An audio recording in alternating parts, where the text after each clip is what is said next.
அல்லேலூயா. நான் பாடலை பாடி தேவனுடைய நாமத்தை விடுதலையோடு பாடி மகிமைப்படுத்துவோம். கர்த்தர் இரவெல்லாம் நம்மை கிருபையாய் பாதுகாத்து இந்த காலங்களை காணும்படியான உதவிகளை செய்திருக்கிறார். அல்லேலூயா. நாம் பாடி தேவனுடைய நாமத்தை நாம் மகிமைப்படுத்துவோம். கர்த்தர் நம்மோடு கூட இருந்து நம்மை நடத்துவாராக. என் முழு உள்ளம் இயேசுவை பாடும், என்றென்றும் ஸ்தோத்தரிக்கும். அவர் செய்த நன்மைகள் யாவையும் சொல்லியே என் உள்ளம் என்றென்றும் போற்றும். என் முழு உள்ளம் இயேசுவை பாடும், என்றென்றும் ஸ்தோத்தரிக்கும். அவர் செய்த நன்மைகள் யாவையும் சொல்லியே என் உள்ளம் என்றென்றும் போற்றும். ஆத்துமா பாடிடுதே ஆத்மநேசர் இயேசுவையே. ஆத்துமா பாடிடுதே ஆத்மநேசர் இயேசுவையே.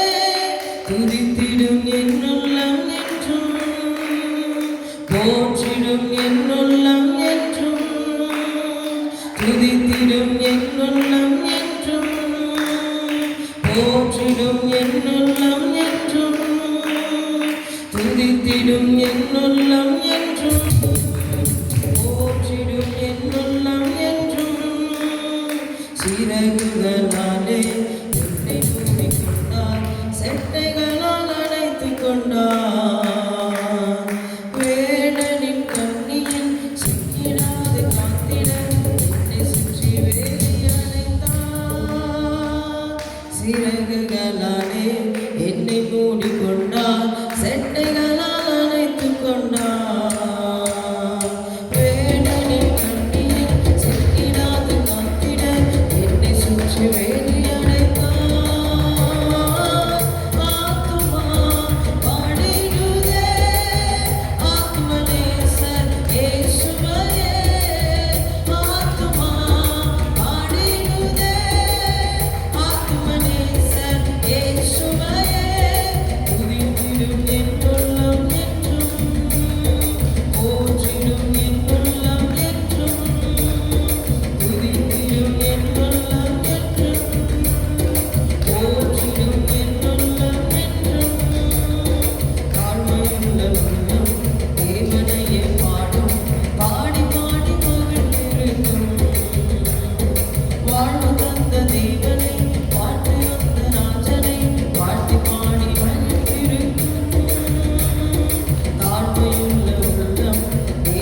உடைய நாமம் வல்லமை உள்ளது ஆண்டவரே.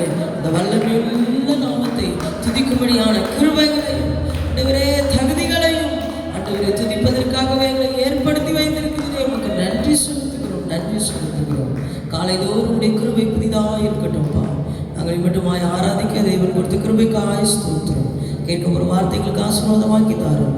வார்த்தை கொண்டு எங்களோடு இடைப்படும் இயேசு கிறிஸ்துவின் நாமத்தில் பிதாவே, ஆமென்.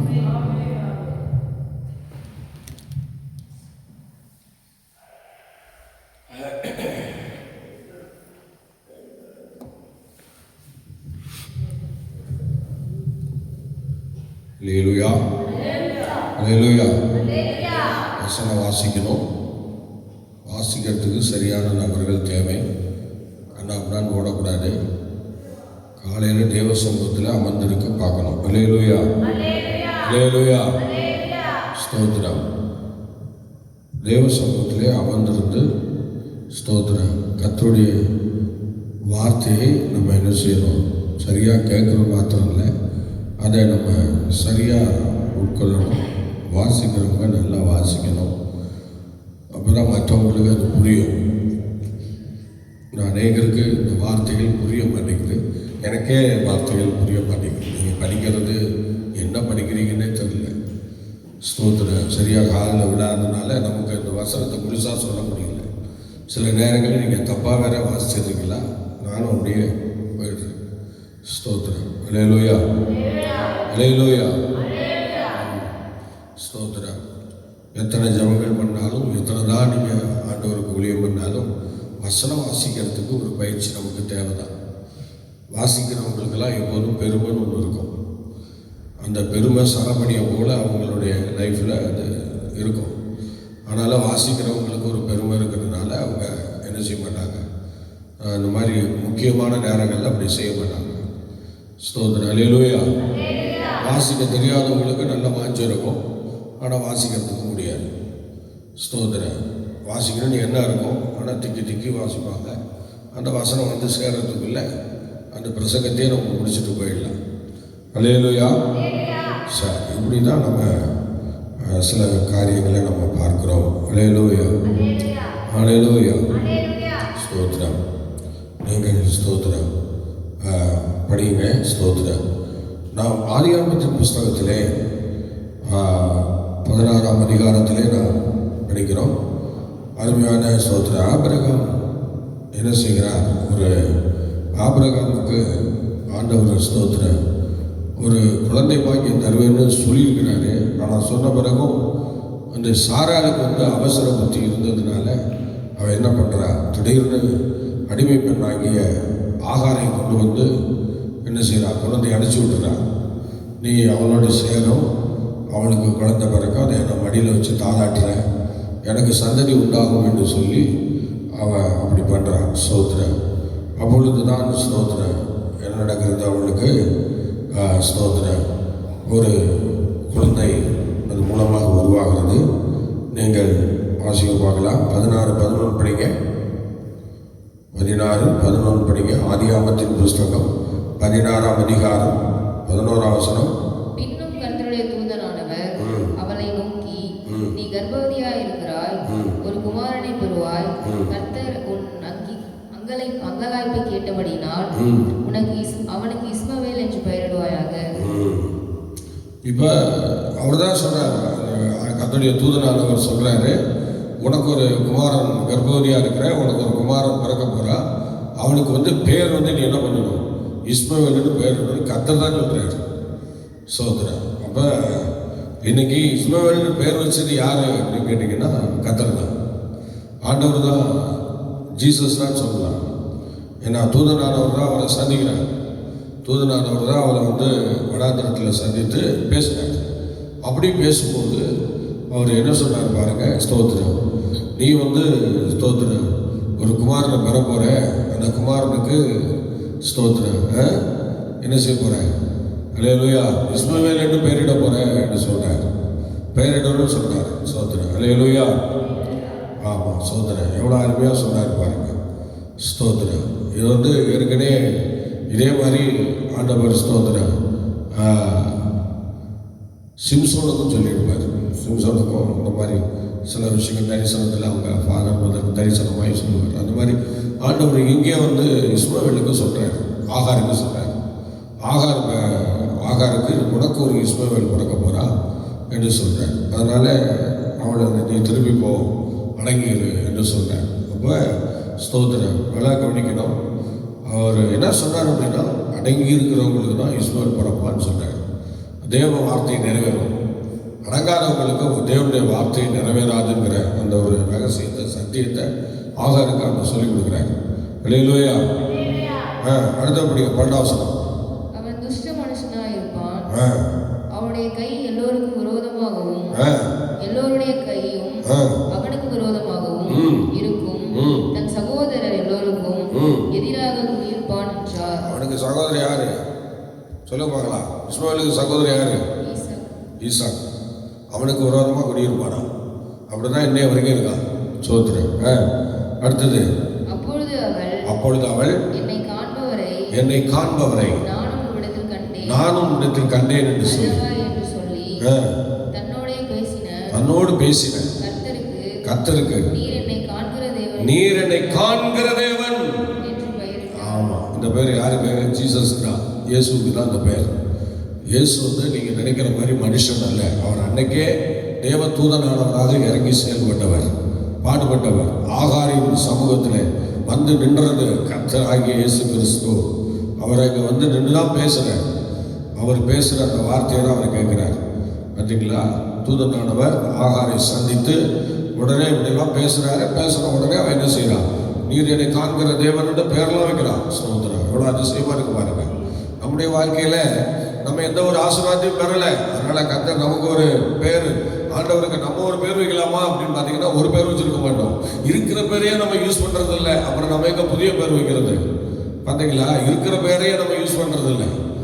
கர்த்தர் சமூகத்தில் எவ்வளோ பெயர்களை கர்த்தர் கொடுத்துருக்குறார். ஆனால் அந்த பெயர்களை சொல்லி கர்த்தரை மயப்படுத்துறது இல்லை. ஆனால் இங்கே பாருங்க, ஆண்டவர் அவருடைய வாழ்க்கையில் ஒரு மறுமலர்ச்சியை கட்டளையிட்டார், ஒரு ஆசீர்வாதத்தை கட்டளையிட்டார், ஒரு மேன்மையை கட்டளையிட்டார். அதனால அவர் சொல்றார், நீர் என்னை காண்கிற தேவன். அல்லேலூயா. ஆமாம், சோத்திர.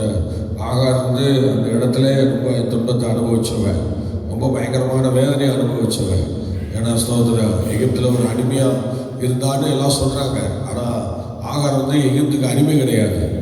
பார்த்தீங்களா? ஆகார் வந்து எகிப்துக்கு அடிமையெல்லாம் கிடையாது. ஸ்தோத்திரம். அந்த எகிப்தின் ராஜாவுடைய மகள். இந்த ஆகார் என்று சொல்லுகிறவள் யார் அப்படின்னு கேட்டிங்கன்னா, எகிப்தின் ராஜாவினுடைய மகளாக இருந்திருக்கிறார். எகிப்தின் ராஜாவுடைய மகள் தான் ஆகார். அவனுக்கு 2 பிள்ளைகள். அந்த எகிப்தின் ராஜாவுக்கு 2 பிள்ளைகள், ஆண் ஒன்று பெண் ஒன்று. 2 பிள்ளைகளை அங்கே நம்ம பார்க்குறோம். அந்த 2 பிள்ளைகளில் ஒரு பிள்ளைகள் தான் யாரு? ஸ்தோத்திரம். பார்த்தீங்களா? ஒரு பிள்ளை ஆகார், இன்னொரு பிள்ளை வந்து ஸ்தோத்திரம் ஒரு பெண் பிள்ளை. பெண் பிள்ளை வந்து அங்கே தான் இருக்கிறான். ஆனால் ஆம்பளை பிள்ளை வந்து அவன் என்ன செய்கிறான்னா, நல்லா கவனிக்கணும். எகிப்தில் ஏதோ ஒரு காரியம் நடந்துச்சு அப்படின்னா அந்த காலத்தில் ஸ்தோத்திரம் அந்த பலி செலுத்துவாங்களாம். அப்போ வந்து ஒரு பலி செலுத்துவாங்களாம். அப்போ வந்து அவங்க வந்து ஒரு கருப்பு இனத்தை சார்ந்தவர்கள். அந்த எகிப்தில் இருக்கிறவங்க எல்லாருமே ஒரு கருப்பு இனத்தை சார்ந்தவர்கள் தான். ஸ்தோத்திரம். அந்த நாட்களில் அப்படி தான் இருந்திருக்கிறாங்க. ஸ்தோத்திரம், கருப்பு இனத்தை சார்ந்தவர்கள். ஸ்தோத்திரம். அந்த ஆகாரம் கருப்பினத்தை சார்ந்தவர்களுடைய அந்த சந்ததியில் தான் வரா. இருந்தாலும் இந்த கருப்பினத்தை சார்ந்தவர்களோடு அவள் அந்த ராஜாவினுடைய மகளாக இருக்கிறார். அப்போ ஸ்தோத்திரம்.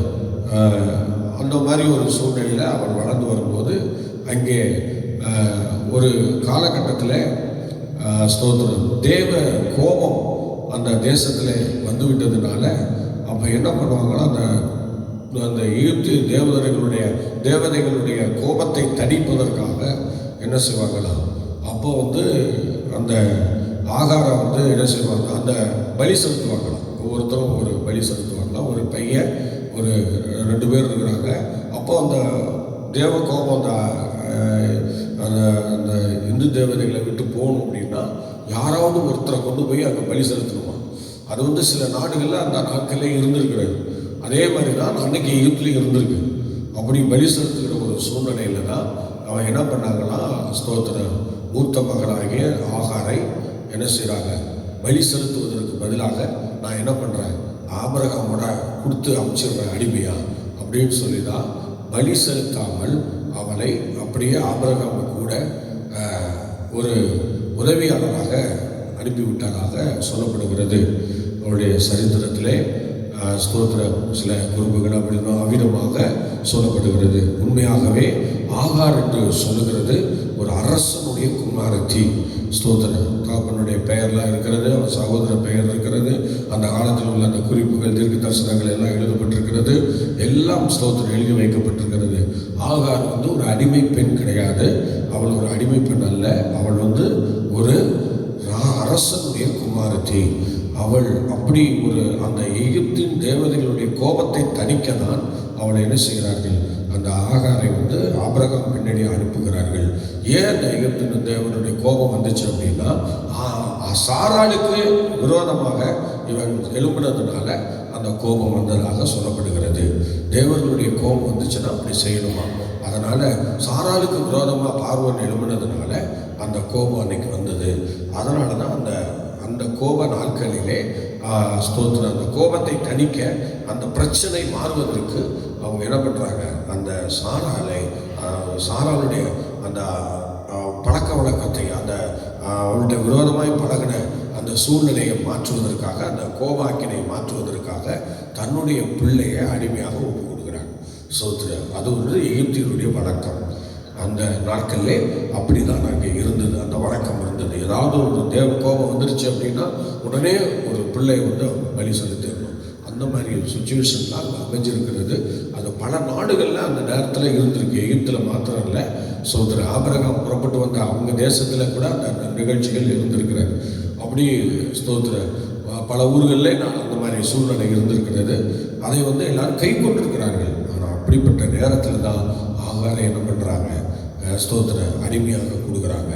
இப்போ சொல்லுங்க, ஆகாரம் ஒரு அடிமை கிடையாது, ஸ்தோத்திர ஒரு அரசனுடைய குமாரத்தி.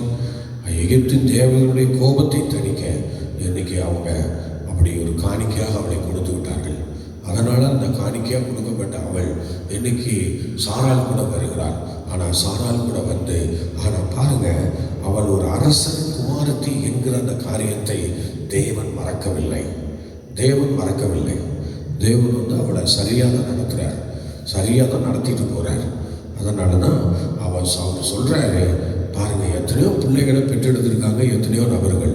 ஆனால் யாருக்கிட்டே அந்த மாதிரி இயேசுவை தான் அப்படி சொல்லியிருக்கிறாங்க, சிம்சோன் தான் அப்படி சொல்லியிருக்கிறாங்க. அப்போ இந்த இடத்துல யோவானுக்கு அப்படி சில விஷயங்களை பார்க்கணும். அந்த மாதிரி இவருக்கு அழகாக சொல்கிறாங்க பாருங்க. ஃபஸ்ட்டு இதான் சொல்கிறாங்க.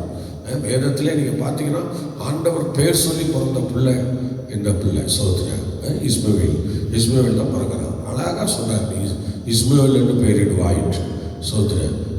அப்போ அந்த இஸ்மவேல் அன்னைக்கு என்ன செய்கிறார், வருகிறார், ஸ்தோத்திரம், பிறக்கிறார்.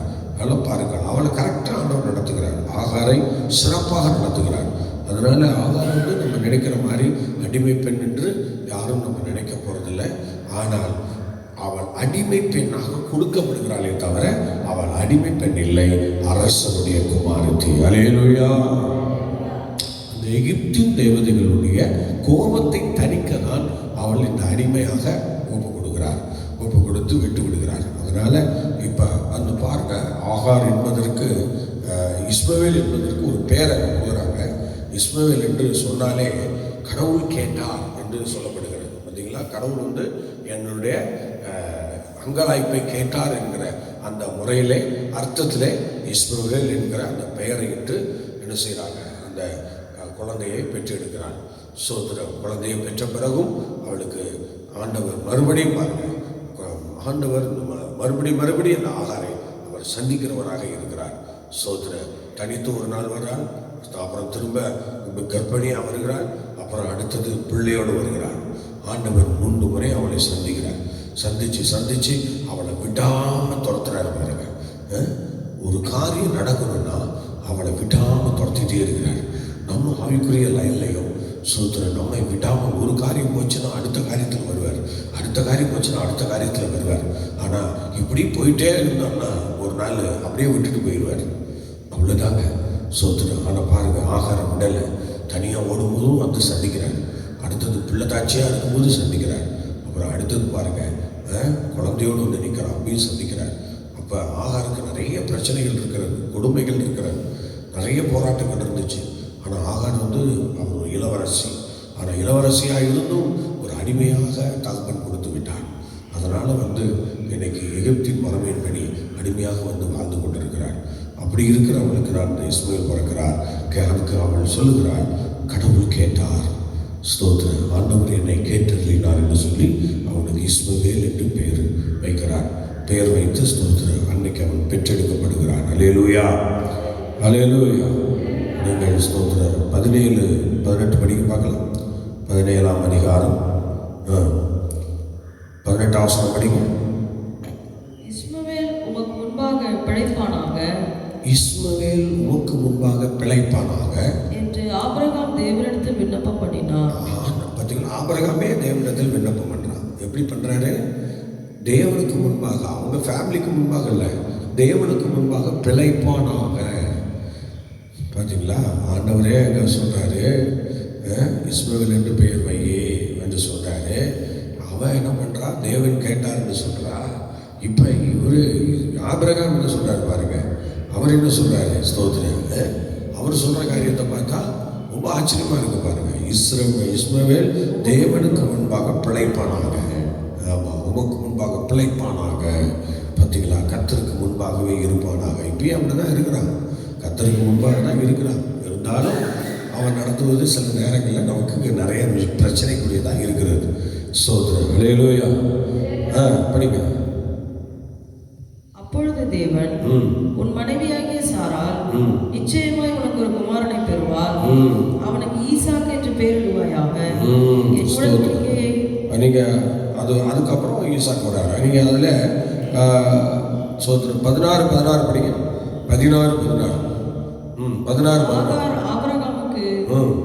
ஆபிராமுக்கு இஸ்மவேலை பெற்றபோது ஆபிராம் 86 வயதாக இருந்தார். 86 வயதுல தான் யாரை பெற்றிருக்கிறார்?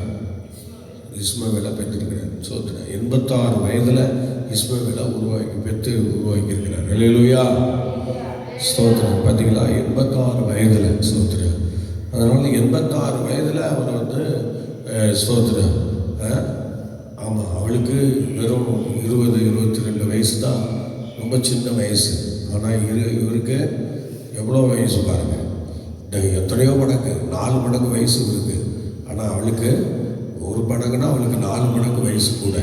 ஆனாலும் பாருங்க, அவளோடு தேவன் அந்த இடத்துல ஒரு காரியத்தை பண்ணி இணைஞ்சு அதுக்கப்புறம் ஒரு குழந்தை உருவாகி அந்த குழந்தைக்கு இஸ்மவேல் என்று பெயரிட்டு அவன் தேவனுக்கு முன்பாக பிழைப்பானாக என்று சொல்லி எத்தனை காரியங்கள் அவங்க செய்கிறாங்க பாருங்க. அல்லேலூயா, அல்லேலூயா, ஸ்தோத்திரம், ஸ்தோத்திரம். அதுக்கப்புறம் இஸ்மவேல் வந்து பல இடங்களில் அவன் போய் பலருக்கும் பல ஆபத்துகளையும் விளைவுகளையும் ஏற்படுத்தி பல சூழ்நிலைகளை எதிராகவே வாழ்ந்து கொண்டிருக்கிற ஒரு சூழ்நிலையை நாம் பார்க்கிறோம்.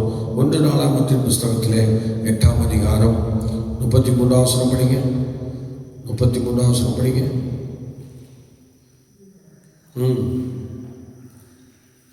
1 நாளாகவும் 8:33.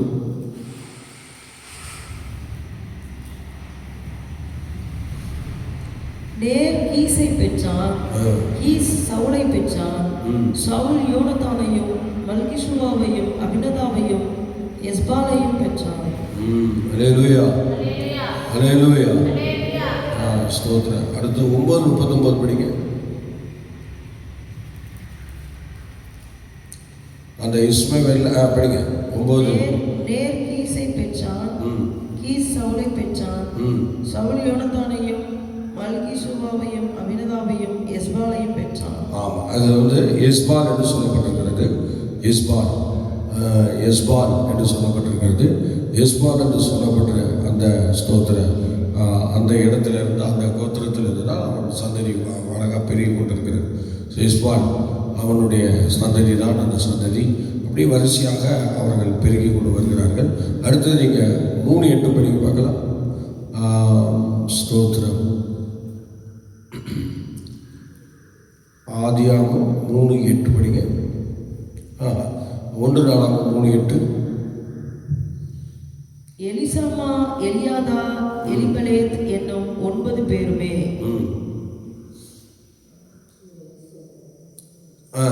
படிங்க.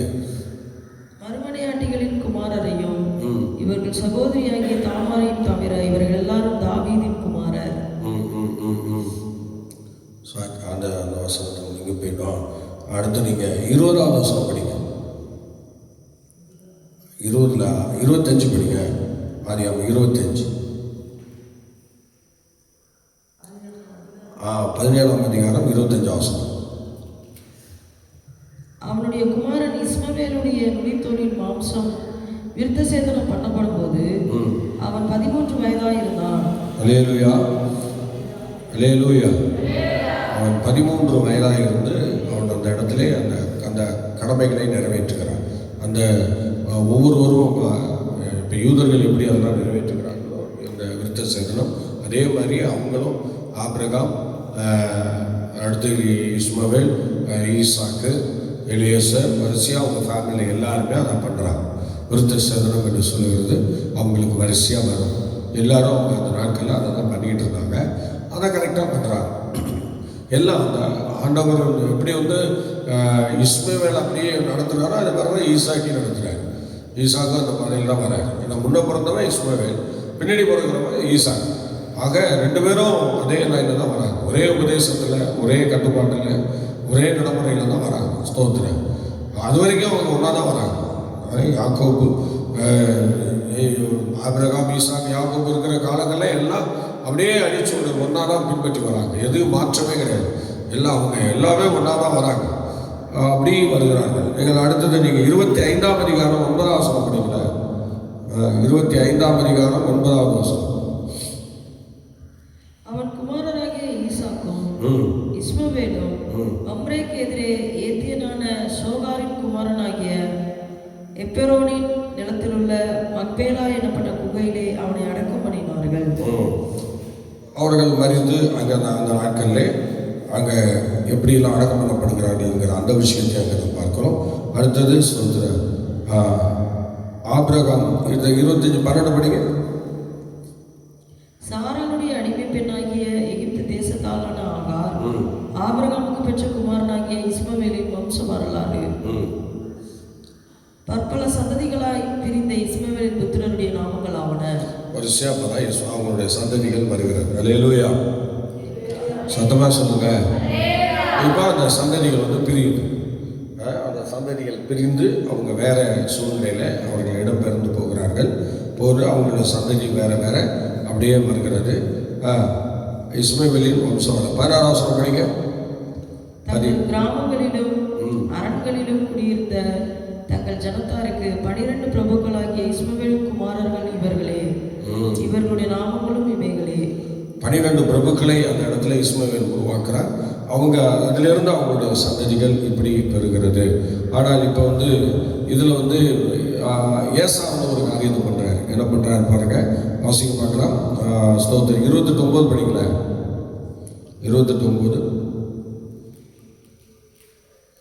28:9. ஏசா இஸ்மவேல் இடத்துக்கு போய் தனக்கு முன்னிருந்த மனைவிகளும் அன்றி ஆபிரகாமுடைய குமாரனாகிய இஸ்மவேலின் குமாரத்தையும் நெபாயோத்தின் சகோதரியுமாகிய மகளாத்தையும் விவாகம் பண்ணினான். பாருங்க, அது அவன் இஸ்மவேல் குமாரத்தையும் போய் என்ன பண்றாங்க, விவாகம் பண்ணுகிறாங்க. விவாகம் பண்ணி அவளையும் ஏற்கனவே மனைவிகள் இருக்கு. அங்கதான் நமக்கு கணக்கு வழக்கு இல்லையே. ஆபிரகாமுக்கே கணக்கு இல்லை. ஆபிரகாமுக்கே என்ன செய்யுது, மறுபடி மறுமனையாட்டிகளாக இருந்திருக்கிறாங்க. சாராளோட வாழ்ந்த பிறகு கூட அந்த வயதான காலத்தில் மறுமனையாட்டிகள் இருந்திருக்கிறார்கள், இருந்து வாழ்ந்திருக்கிறார்கள். ஆகவே இந்த இடத்துல இந்த அருமையான ஸ்தோத்திரம் இஸ்மவேலும் அப்படியே வரிசையாக ஸ்தோத்திரம் அவருடைய வாழ்க்கை முடிந்த பிறகு ஸ்தோத்திரம் அப்படியே அது தொடர்ந்து அந்த சந்ததியானது எல்லா இடங்களிலும் அப்படியே வேறுபற்றி வருகிறார்கள். அப்போ ஏசா குடும்பத்திலேயே இடம்பெறுறாங்க. ஏசா குடும்பத்திலேயே இடம்பெற்று அவர்கள் அந்த இடத்துல ஒரு சுதந்திரத்தை பிடித்துக் கொள்கிறார்கள். அல்லேலூயா, அல்லேலூயா. நீங்கள் ஸ்தோத்திரம் படிக்க பார்க்கலாம். ஆதியாகமம் 25:17 படிங்க. ஆதியாகமம் 25:17 படிங்க. இஸ்மவேலின் வயது 137. அவர்கள் இஸ்மவேல் 137 வயது. பூர்ணனாக இருந்து அவர் என்ன செய்தார்? மரித்திருக்கிறார். அல்லேலூயா, அல்லேலூயா. பிள்ளைதாச்சியம்மா நல்லா இப்படி நீட்டி போட்டுக்கிட்டு சோதரர். அல்லேலூயா. தேவ சமூகத்தில் தான் அப்படிலாம் உட்காரனா, வீட்டில் தான் உட்காரலாம். சோதரர் நல்லா கவனிங்க. ஸ்தோத்திரம். தேவ சமூகத்தில் நல்லா ரக்கமாக இருக்கணும். அல்லேலூயா, பிரைஸ் காட். சத்தமாக ஒரு அல்லேலூயா சொல்லுங்க. அடுத்தது ஸ்தோத்திரம் படிங்க. 137. இஸ்மவேலின் வயது 137. பின்பு அவன் பிராணன் போய் மரித்து ஜனத்தாரோடு சேர்க்கப்பட்டான். ஜனத்தாரோடு சேர்க்கப்பட்டார். அல்லேலூயா, சத்தமா சொல்லுங்க. இஸ்மவேலுடைய வயது எவ்வளவு? 137 வயதில் இறந்து போகிறார். அல்லேலூயா சொல்லுங்களேன். ஸ்தோத்திரம். இஸ்மவேலுடைய வயது 137 வயது வரைக்கும் அவர் உயிரோடு இருந்து தனது காரியங்களை எல்லாம் நேர்த்தியாக நடத்துகிறார். அல்லேலூயா சொல்லுங்களேன். அல்லேலூயா, ஸ்தோத்திரம். ஆகவே ஸ்தோத்திரம்.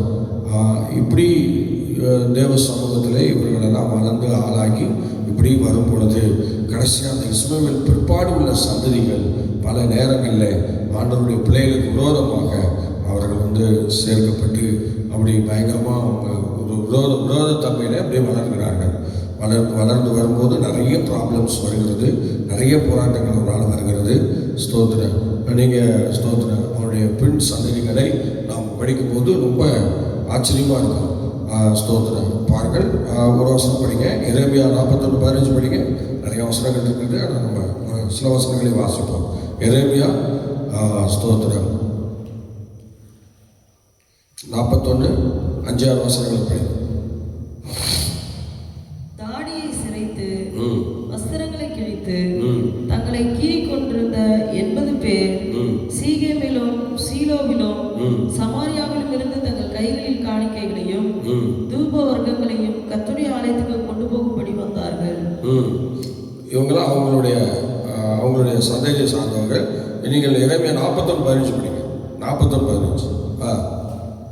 நெத்தானியாவின் குமாரனாகிய இஸ்மவேலோ 8 பேரோடு கூட யோகனானின் கைக்கு தப்பி அம்மோன் புத்திரரிடத்தில் போனான். கடைசியில் அவங்க அம்மோன் புத்திரரோட போய் அடைஞ்சிட்டாங்க.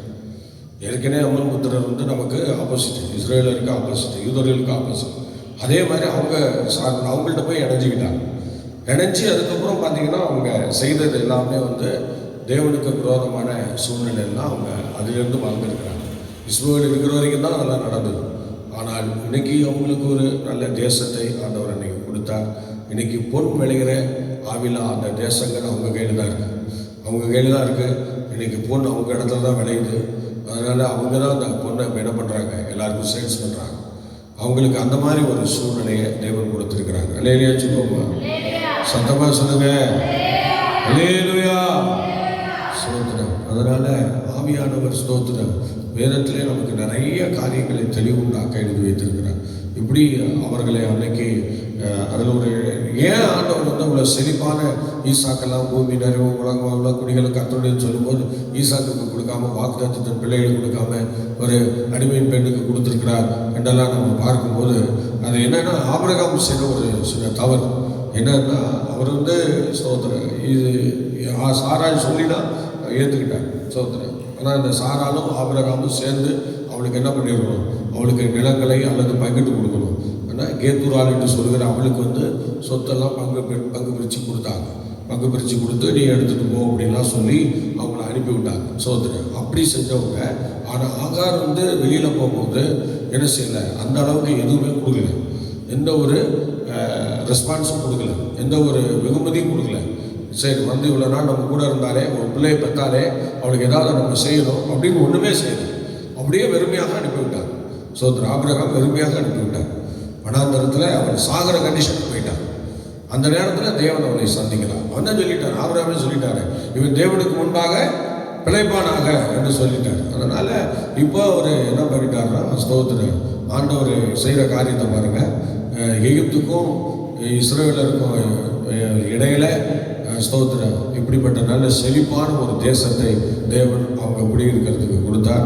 அவங்க போய் அதில் குடியிருந்தாங்க. அதில் தான் அதில் பொன் விளையுது. பொன் விளைஞ்சி இன்றைக்கி அந்த தேசம் அவ்வளோ பெரிய நிலைமையில் வளர்ந்துருக்குன்னா அது பெரிய ஆசீர்வாதம். அதுக்கு மெயின் காரணம் நம்ம ஸ்தோத்திரம் நல்லா கவனிக்கணும். நமக்கு முன்னாடி ஒருத்தங்க வளரணும் அப்படின்னா நாம தான் என்ன செய்யணும்? வளர்த்தணும். நாம் வளர்த்துனா அது நமக்கும் பெருமையாக இருக்கும். ஆனால் தேவன் நம்ம வளர்க்கல அப்படின்னா தேவனே அவங்களை வளர்க்க ஆரம்பிச்சிருவார். அவ்வளோதான் ஸ்தோத்திரம். அப்போ அந்த இடத்துல தேவன் பாருங்க இறங்கி ஆபிரகாம், சாராள் அவங்களுக்கு எந்த வெகுமதியும் கொடுக்காம துரத்தி விட்டாங்க. சும்மா அனுப்பி விட்டாங்க, சும்மாவா அனுப்பி விட்டாங்க. ஸ்தோத்திரம். ஆனால் கடைசியாக தேவன் அவங்களை ஆசீர்வதிச்சு அவங்க குடியிருக்கிற தேசமே பொன்விளையிற தேசமாக மாற்றிட்டார். இன்றைக்கும் கூட இஸ்ரவேலர்கள் அந்த மார்பரக்கம், அந்த 12 கற்களை மார்பரகத்தில் வைப்பாங்கல்ல சோதரம், அந்த 12 வஜ்ர கற்கள், 12 விதமான கற்கள், அந்த கற்கள் எங்கே இருக்குது அப்படின்னா அந்த தேசத்தில் தான் இருக்குது, அவங்க தேசத்தில் தான் இருக்குது. இப்போ அவங்க நம்ம ஸ்தோத்திரம் ஆசீர் கூடாரத்துக்கு தேவையான அந்த கற்களை வாங்குவதற்கு அவங்க அங்கே தான் போகணும். எங்கே? ஸ்தோத்திரம் அந்த பொன் விளைகிற தேசமாகி அவங்க இடத்துக்கு தான் போய் அதை வாங்கி கொண்டு வரணும். அந்த அளவுக்கு ஆண்டவர் அவங்களை நடத்தியிருக்கிறாருன்னா பாருங்க, எவ்வளோ ஆச்சரியமாக இருக்கிறது. ஹல்லேலூயா. இன்னைக்கு ஸ்தோத்திரம், இன்னைக்கு நாம சில ஆசீர்வாதங்களை மற்றவர்களுக்கு நம்மால் இயன்றதை மற்றவங்களுக்கு நம்ம செய்யணும். யாருமே சில பேர்லாம் அடுத்தவங்களுக்கு எந்த உதவியுமே நம்ம செய்யறதில்லை. ஸ்தோத்திரம். அடுத்தவங்களுக்கு விட்டு கொடுக்குறதே இல்லை. ஸ்தோத்திரம். எல்லாம் எனக்கு எனக்கு எனக்கு எல்லாம் அப்படிதான் நம்ம பண்ணுறோம். ஸ்தோத்திரம். அந்த மாதிரி ஒரு ஆசை நமக்குள்ளே இருக்கவே கூடாது. என்னுடைய லைஃப்பில் இதுவரைக்கும் ஸ்தோத்திரம் எனக்குன்னு நான் எடுத்துக்கொண்டது ஒன்றுமே இல்லை. கடவுள் சாட்சியாக எனக்குன்னு எடுத்துக்கொண்டது ஒன்றும் இல்லை. எல்லாம் ஆண்டவர் கொடுக்குற அந்த காரியங்களை அவருக்காகவே நம்ம செலவிடுறவங்களா இருக்கணும், அவருக்காகவே அதை பண்ணுறவங்களா இருக்கணும். அல்லேலூயா சொல்லுவோமா? ஸ்தோத்திரம். எனக்கு ஏதாவது இருக்கா அப்படின்னு கேட்டிங்கன்னா ஒன்றும் இல்லை. ஸ்தோத்திரம். எதுவும் கிடையாது. ஆண்டவரை தவிர தனித்து தான் அவருக்குள்ளே நான் நிற்கிறேன். இந்த எண்ணம் தான் எனக்கு ஆரம்ப காலம் முதல் இந்த நாள் வரைக்கும் இருக்கிறது. அல்லேலூயா. ஸ்தோத்திரம். அதனால் ஏன்னா அந்த மாதிரி ஃபெய்த்திலேயே ஆண்டவரை நான் வளர்த்து கொண்டு வந்துட்டேன். அதனால் அந்த மாதிரி ஆசைகளுக்கெல்லாம் நம்ம இடம் கொடுக்கறதுக்கு நம்ம விடக்கூடாது. அல்லேலூயா சொல்லுவோமா? ஸ்தோத்திரம். ஆஸ்திரேலியாவிலேருந்து ஒரு பெரிய டீம், வெள்ளக்கார டீம் சொன்னாங்க, நீ என்ன பண்ண, இந்த சர்ச்சு போர்டை நீ மாற்றிடு, அப்போஸ்தலர் கிறிஸ்தவ சபைங்கிற போர்டை நீ மாற்றிட்டீங்கன்னா நான் உனக்கு பல லட்சங்கள் போட்டு இந்த ஆலயத்தை கட்டித்தரேன்னு சொன்னாங்க. அந்த போர்டை மாற்றினா கட்டித்தரேன்னு சொன்னாங்க. நான் சொன்னேன், அப்படி முன்ன வச்ச காலை பின்ன வைக்கிற அனுபவம் எனக்கு இல்லை, நான் வைக்க முடியாதுன்னு சொன்னேன். ஒரு முறை கேட்டுட்டு வந்துட்டு போயிட்டாங்க. நான் தான் அவங்களுக்கு என்ன பண்ணேன், சால்வையெல்லாம் போற்றி நல்ல சாப்பாடு கொடுத்து அனுப்பினேன். அந்த வெளிநாட்டு காசு ஒரு காசு இங்கே வரல. நான் ஒரு நாளும் ஒரு காசு வாங்கினேன். வெளிநாட்டு காசுக்கும் நமக்கும் சம்பந்தமே கிடையாது. அல்லேலூயா சொல்லுவோம்னா அப்படி ஒரு ஸ்தோத்திரம், ஒரு வேறுபாடுள்ள ஜீவியத்தோடு தான் நம்ம இந்த ஊழியத்தை நாம் அற்புதமாக நடத்தி வருகிறோம், செய்து வருகிறோம். மறுபடியும் ஒரு நாள் கூப்பிட்டார்கள், மெட்ராஸுக்கு கூப்பிட்டு சோதனை ட்ரை பண்ணுவோம், தமிழ்நாட்டுக்கு உன்னை தலைவராக மாற்றுறேன், மம்ரோ சர்ச்சினுடைய தலைமை உனக்கு தமிழ்நாட்டுக்கு உன்னை பிஷப் ஆகி உன்னை நான் பார்க்குறேன்னு சொல்லி எல்லாம் பண்ணாங்க. அதெல்லாம் முடியாதுன்னு சொல்லிட்டு அப்படியே திரும்பவும் சொன்னேன், இல்லைங்க நான் சொன்னது தான், நான் திரும்ப ஒன்றும் பண்ண முடியாது, இந்த அப்போஸ்தலர் கிறிஸ்தவ சபையை நான் மாற்ற முடியாதுங்க, எப்பொழுதுமே நான் அதில் தான் இருப்பேன்னு சொல்லி சொன்னதும் உடனே அவங்க என்ன செஞ்சிட்டாங்க, கிளம்பிட்டாங்க. ஸ்தோத்திரம். அல்லேலூயா. உடனே போயிட்டாங்க. ஸ்தோத்திரம். அவ்வளோதான். உடனே சரிட்டு நான் சொல்லிட்டு வந்துட்டேன், இதுக்கே எனக்கு வேண்டாம், இன்றைக்கு இந்த சூழ்நிலை எனக்கு வேண்டாம்னு சொல்லி சொன்னதும் அவங்க எல்லாரும் ரொம்ப அதிசயப்பட்டார்கள். ஸ்தோத்திரம். என்னடா இவ்வளோ தரேன்னு சொல்கிறேன் வேண்டான்றானே அப்படின்னு சொல்லி. ஆனால் வந்தேன், முழங்கால் போட்டேன், கதறினேன். ஸ்தோத்திரம். ஆண்டவரே என்னப்பா செய்யணும்னு கேட்டேன். பிரதமர் சொன்னார், நீ ஸ்தோத்திரம் ஒன்று பண்ணு, நீ ஒரு வருஷம் நீ என்ன பண்ணு, ஸ்தோத்திரம் தேவ சமூகத்திலே காத்துரு, ஒரு வருஷம் 24 மணி நேரமும் நீ ஒரு ஜபம் பண்ணுறாங்க. அந்த மாதிரி ஒரு வருஷம் விடாமல் இரவும் பகலும் 24 மணி நேரமும் திருச்சபை மக்களை வைத்து அங்கே வராத நேரங்கள்லாம் நாங்களே அங்கே இருந்து ஜெபிச்சு அந்த ஒரு வருஷம் ஜபத்தை முடித்தோம் பாருங்க. அல்லேலூயா. முடிக்கும் போது அந்த ஆலயத்தை தேவன் நமக்கு இவ்விதமாய் கட்டி கொடுத்தார். அல்லேலூயா சொல்லுவோமா? சோதனை. அந்த ஜபத்தில் 6 மாதம் ஆகி அந்த ஜபம் கேட்கப்படுதோ இல்லையோன்னு ஒரு சந்தேகம் ஆண்டவரே நீ இந்த ஜபத்தை கேட்குறீங்களா இல்லையா, எனக்கு இப்போதே நீ ஆலயம் கட்டி தரணும், 6 மாதம் தாண்டிடுச்சு, ஒரு நன்மை நடக்கலேன்னு சொல்லி அப்போ தான் கத்தட்டு சொன்னேன், இந்த மாதிரி ஆண்டவரே நீ இப்போ எனக்கு ஆலயத்தை கட்டி தரணும், இல்லைன்னா என் ஜீவனை எடுத்துக்கன்னு சொல்லி கத்தி கதறி 2 மணி நேரம் கத்தின அழுத புலம்புன சோத்துற உன்னைய உயிரை எடுத்துக்க இல்லைன்னா ஆலயம் கட்டி கொடு, உன்னைய உயிரை எடுத்துக்க ஆலயம் கட்டி கொடுன்னு சொல்லி தேம்பி அழுது கிடந்த ஒருத்தரே நான் வந்து என்னான்னு கூட கேட்கல. அந்த அளவுக்கு பயங்கரமாக அழுது புலம்புனேன். அப்பொழுதுதான் சோத்துற அப்போ தான் முதல் முறையாக மோட்டர்லா செல்லு ஒன்று வாங்கினேன். மோட்டர்லான்னு ஒரு கம்பெனிலேருந்து விட்டுருந்தான். அந்த செல்லை வாங்கி அந்த செல்லு திடீர்னு செல்லு அந்த ஒலித்தது. உடனே அது என்ன சவுண்டுன்னு சொல்லி எடுத்து பார்த்து பேசினேன். அதில் எடுத்த உடனே 2 மணி நேரம் புலம்பி அழுது சோர்ந்து போய் உட்காந்துருக்கும் போது ஒரு சத்தம் வந்தது, பாஸ்டர் நீங்கள் பேஸ்மெண்ட்டை போடுறதுக்கு உங்களுக்கு எவ்வளோ வச்சு கொண்டு எவ்வளவு கம்பி வேணும்னு கொஞ்சம் சொல்கிறீங்களான்னு கேட்குறாங்க. சோத்திர எனக்கு அதிர்ச்சியானது. தேவன் எங்களோடு கூட இருக்கிறார் என்கிற அந்த சத்தியத்தை அப்போ தான் நான் உணர்ந்தேன். இயேசு என்னோடு வருகிறார், இயேசு என்னோடு வாழ்கிறார், அவர் என்னோடு இருக்கிறார் என்கிற அந்த சத்தியத்தை உணர்ந்தேன். அன்னைக்கு சொன்னேன், எந்த இன்ஜினியர்ஸ் நம்பரும் என்கிட்ட இல்லை. என் மனசில் நியமிக்கப்பட்ட இந்த பாலை போட்டிருக்கிறோமே இந்த பேஸ்மெண்ட்டுக்கு தேவையான கம்பி சிமெண்ட் எல்லாம் என் மனசில் நேரிட்டதுன்னு சொன்னேன். கரெக்டாக இருந்துச்சு. அதேமாரி அவங்க என்ன பண்ணாங்க, வாங்கி அனுப்பிட்டாங்க. அனுப்பி இன்னைக்கு இந்த பேஸ்மெண்ட்டை உடனே போட்டோம். பார்த்தீங்களா, ஆண்டவர் ஸ்தோத்திரம் அவரை கைவிட மாட்டார். அவரையே நம்ம சார்ந்திருக்கணும், அவ்வளோதான். ஸ்தோத்திரம். எத்தனை கஷ்டங்கள், எத்தனை நிந்தைகள், எத்தனை அவமானங்கள், எத்தனை நெருக்கங்கள் வந்தாலும் அவரையே நம்ம சார்ந்திருக்கிறது தான் தேவனுடைய சித்தம். ஸ்தோத்திரம். தேவனுடைய திட்டம். ஹல்லேலூயா. ஆனால் நாம் இப்போ அவரை சார்ந்திருக்கிறவர்களாக இல்லை. சோதர உலகத்தையும் நம்முடைய சில காரியங்களையும் சார்ந்திருக்கிறதுனால தான் நம்ம ஓட்டாண்டியாகவே இன்னைக்கு இருக்கிறோம். அல்லேலூயா சொல்லுவோமா? உன்னை வளர்த்துவது கர்த்தராக இருக்கணும், நீயா இருக்கக்கூடாது. நீயா இருந்தால் ஒழிஞ்சு போயிடுவேன். கர்த்தராக இருந்தால் உன்னை கோபுரத்தில் உட்கார வைப்பார். ஜெபிப்போமா? பரிசுத்தமுள்ள பிதாவே, இந்த காலங்களிலே இஸ்மவேலை குறித்து சில விஷயங்களை நாங்கள் பார்த்தோம். ஆனால் பரிசுத்த ஆவியானவர் கிருபையாக தேவனுக்கு முன்பாக பிழைக்கச் செய்த ஆகாருடைய கண்களில் ஸ்தோத்திரம் காண்கிற தேவனாக நீங்கள் தென்பட்டு அந்த குடும்பத்தை நீங்கள் வளர்த்து நீங்கள் ஆசீர்வதிச்சிங்க. அன்னொரு ஒரு இஸ்மவேலை கொடுத்தீங்க, பெயரையும் சொல்லிட்டீங்க. ஆனால் தேவனுக்கு முன்பாக வளரும்படியாக ஆபிரகாம் வச்சுட்டார்.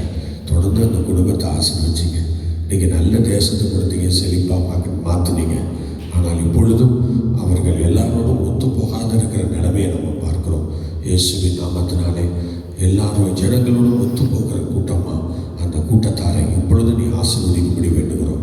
ஆண்டவரே, அந்த இஸ்மவேல் குடும்பம் என்றைக்கும் இஸ்ரவேல் குடும்பமும் இஸ்மவேல் குடும்பமும் ஒரு குடும்பம் என்பதை அவர்கள் உணர்ந்து கொள்ளும்படியாய் தேவன் அவர்களுக்குள்ள ஒரு உணர்வின் ஆவியை அனுப்பி அந்த குடும்பங்களை இணைக்கும்படி ஜெபிக்கிறோம். அதிசயங்களை காணப்படும். தெய்வக்கரம் கூட இருக்கட்டும். பெரிய காரியங்களை செய்யும். பகலெல்லாம் உடைய சத்தம் ஜெயிக்கிறவை தாரும். ஒரு மலையங்களுக்கு ஒரு சில இடங்களை அமர்த்தி கொடுத்திருக்கிறேன். இன்னும் ஆண்டவரே, எந்தெந்த இடங்களிலே அதிக கனமழைகள் இருக்கிறதோ அந்த இடங்களை பாதுகாவலை தாரும். மக்கள் ஆண்டவரே ஆசீர்வாதமாய் இருக்க உதவி செய்யும்.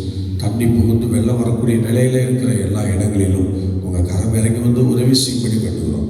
தடைகள் யாவை நீக்கப்படும். அதிசயங்களை காணப்படும். இயேசுவின் நாமத்தில் பிதாவே, ஆமென். Okay, God bless you. கர்த்தர் உங்களை ஆசீர்வதிப்பார். நாளை காலை 5 மணிக்கு சந்திப்போம். கர்த்தர் நம்மை நடத்துவாராக. God bless you.